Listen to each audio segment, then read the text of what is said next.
In the vast and intricate tapestry of Final Fantasy VII, few relationships are as central or destructive, or misunderstood to be honest, as that between Jenova and Sephiroth.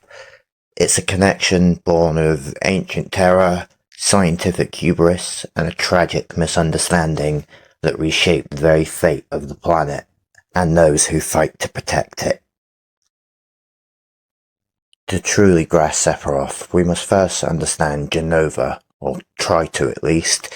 She wasn't born of this world, but arrived as a catastrophic meteor some 2,000 years or so before the events of our story. The Cetra, the planet's spiritual guardians, fought ultimately sealing her away. They knew for what she was, a calamity from the sky, a parasitic alien similar to that of John Carpenter's The Thing, an organism designed to consume planets, absorb their life stream-like energy, and crash them straight into the next planet to repeat the cycle over again. Well, that last part's just a little theory I have for how Jenova really works, but I think it's almost pretty much laid out to be true in the story, to be honest. The scariest part is, Jenova's method of conquering these planets was very insidious. She didn't conquer with brute force, but with imitation. By mimicking the form of her victims, she could infiltrate societies, infect the populace with her cells, and gradually absorb the planet's life force, or Mako in the instance of Gaia.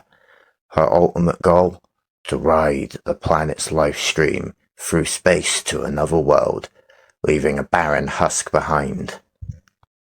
Now, to fast forward past Jenova being sealed away by the ancients slightly to the modern era, the Shinra Electric Power Company, in their relentless pursuit of power and profit, unearthed Jenova and sparked the pride, hubris, and scientific ambition of a Professor Hojo, under the misguided belief that she was an ancient in the beginning, at the very least.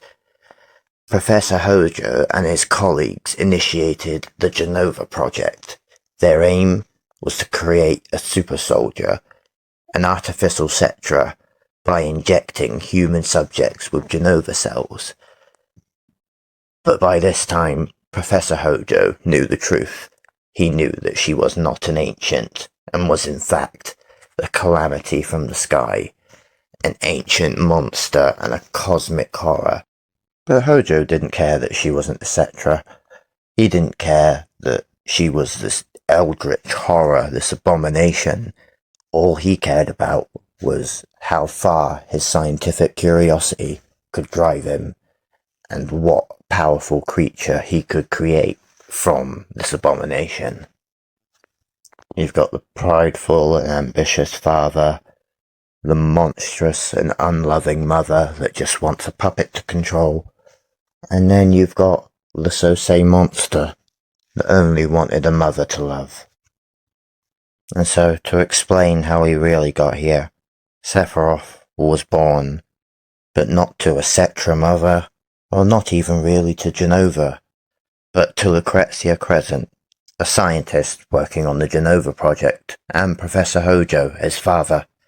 From his conception, Sephiroth was dosed with Jenova cells, growing up believing his mother was Jenova, and that Jenova herself was a Cetra, and he the heir to the planet.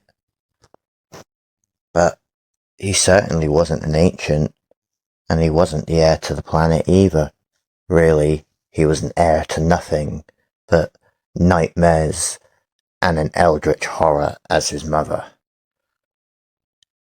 He was a perfect blend of human and alien, the most powerful soldier that Shinra had ever produced. But you see, his nature versus nurture.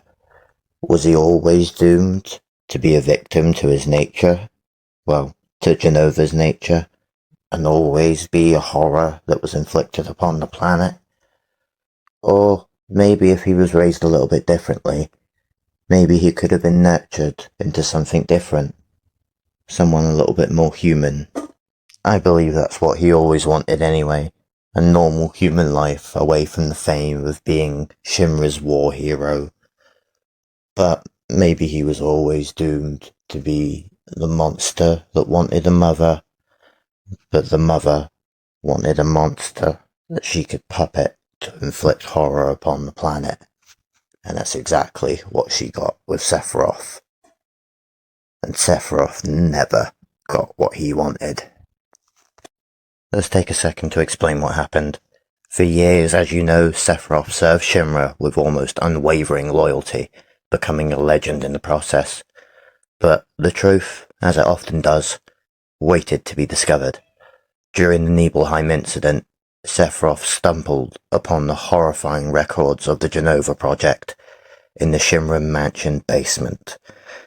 He learned of his true origins, of the experiments, and of his mother, Jenova, being not an ancient, not a Cetra, nor the heir to the planet, but a monstrous alien and the calamity from the skies that we spoke about.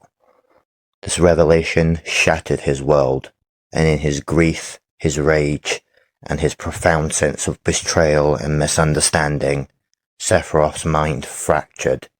And with his mind that badly damaged, you see, not only did he completely misunderstand the real truth, he completely misinterpreted it. He saw Jenova's power and believed she was a true Cetra, wronged by the humans and sealed away. He became convinced that he, as Jenova's son, was destined to inherit the planet, and that humanity was a blight to be purged. The way this revelation shattered his mind, almost mirroring what happens to Cloud in a way with the way his mind is fractured, but the difference is in how they both dealt with it. Sephiroth took his anger and his misunderstanding out on humanity, whereas Cloud turned inwards towards introspection and used it to better himself. So, with that being Sephiroth's understanding of the situation, this is where their relationship takes a truly twisted turn. Jenova's cells possess a unique ability to compel her fragmented body parts to reunite. Even after death, her cells infused within living beings retrain this instinct. Sephiroth, now thoroughly corrupted by Jenova's influence and by his own madness, began to control this reunion phenomenon, as Hojo puts it anyway. But let's get one thing straight. He wasn't Jenova's son in the traditional sense, nor was he simply a clone. He was, in essence, Jenova's most potent puppet, his will amplified by Jenova's own cellular directive for planetary consumption, became her guiding force. He orchestrated events from being encased in materia at the northern crater, using the scattered Jenova remnants as extensions of his own twisted desires and her will. Jenova's cells provided Sephiroth with immense power, regenerative capabilities, and the capacity to manipulate others infected with her cells.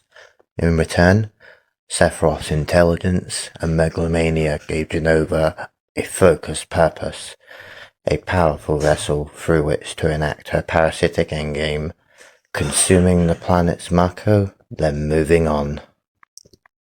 Throughout the game, we can see many echoes of this relationship. Cloud's own struggles with his identity and his memories are directly tied to the Jenova cells within him, and also a little bit of Sephiroth's manipulative influence, of course.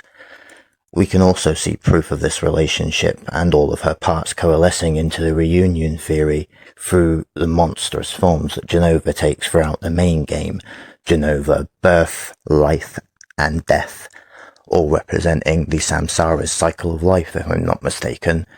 You see, that's why Jenova's final form in the original game looks like an unblossomed samsara flower, because Jenova herself is meant to be a representation of the cycle of birth, life, and death. All of those singular parts eventually coalescing into what we see as Jenova synthesis. This is the realization of the reunion theory, and is also the most complete form of Jenova we see throughout the original game.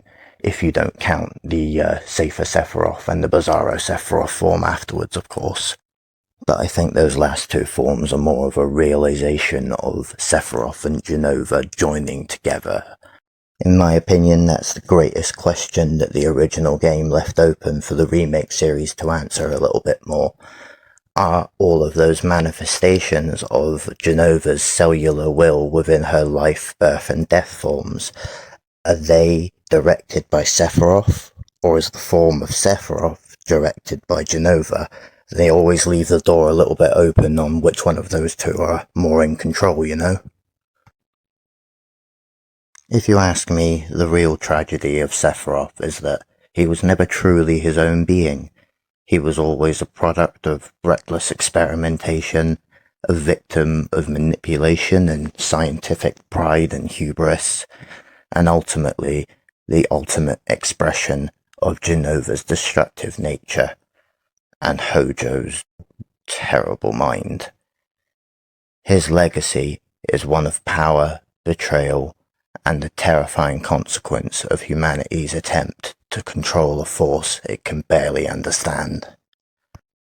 The connection between Jenova and Sephiroth is a chilling reminder that sometimes the greatest monsters are not born, but made. If you ask me, the real thing that made Sephiroth so messed up in the way he is a combination of an ununderstandable eldritch abomination from beyond the stars, and also of an at least slightly understandable, if also pathetically human, scientific thirst for knowledge and power and pride. I should go. Mother is waiting.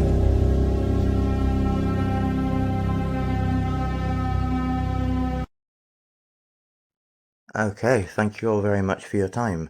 This has been my video on the relationship between Jenova and Sephiroth, and to be honest, it's been a video that I've wanted to make for a long time, so I appreciate any of you that watched it, and any of you that stuck all the way to the end. I appreciate 10 times more.